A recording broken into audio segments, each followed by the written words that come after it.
All right, so we're working some recall with Miss Ella out in the yard. So this is her biggest hurdle the last couple days. Is she knows what you're asking, but she says, "Well, this thing over here smells good, so I'd rather do that." And so this is where follow through is important. So she's been on a collar. Now, she's so tiny that finding the proper collar for a dog this small is a big hurdle. So there's definitely better collars on the market for dogs in general, but I haven't been able to find one that fits a dog as small as her. So this is the collar I'm using. If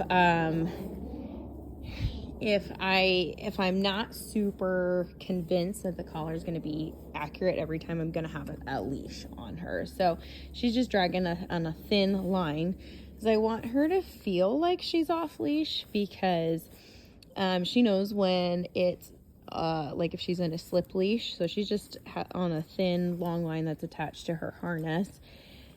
And so if she's on the slip lead, she feels the pressure on her neck. She comes when I call her more consistently there. So I want to use this as though she's off leash, and then I'm going to use this leash to follow through. So I'm going to say, "Ella, here." Now she blew it off. Button comes on. Now see this is good. This is her good girl veering off to go do something else, which is what we've seen from her. Is like, she's like, "No, I'd rather go over here." And I know that you guys have had issues with her coming when called at home. And so this is what follow through looks like. I first started doing the beep, then I went to vibration.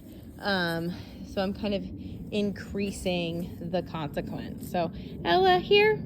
Good girl. So she comes. So she didn't. So button. She's got to come all the way in. "Ella, here." Good girl. So I need to be able to have her next to me. Good girl. "Ella, here." So if she veers off because she's good, she sometimes like has this habit of, "I'm going to book it and run away from you."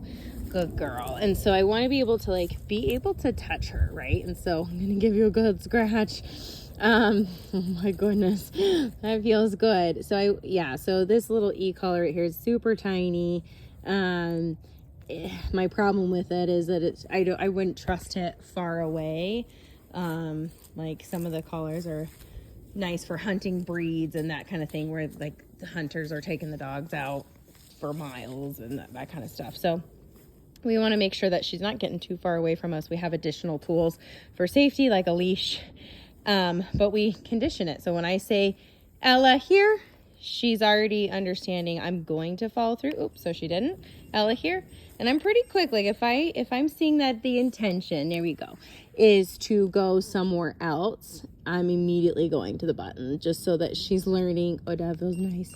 Oops, sorry. So that way she's learning, like, I have to come, regardless of what is happening around me. So if she were to start tuning out the stem, the vibration, the collar in general, or if she's a little bit far away, I've got this leash, to kind of help here. So I'll try it. She's sniffing the grass. She really likes to sniff and roll in things. "Ella, here." So button. Good girl.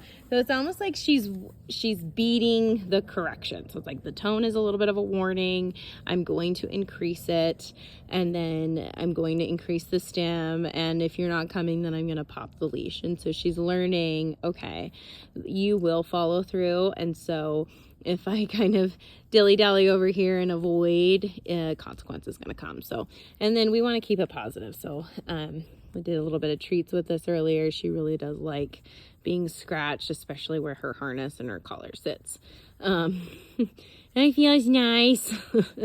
So she's a sweet girl. We just want to make sure we're keeping her safe and following through, especially not wandering the neighborhood, going to see neighbors. So she does love my neighbors. So it's nice to have her be social, but we want to keep her safe.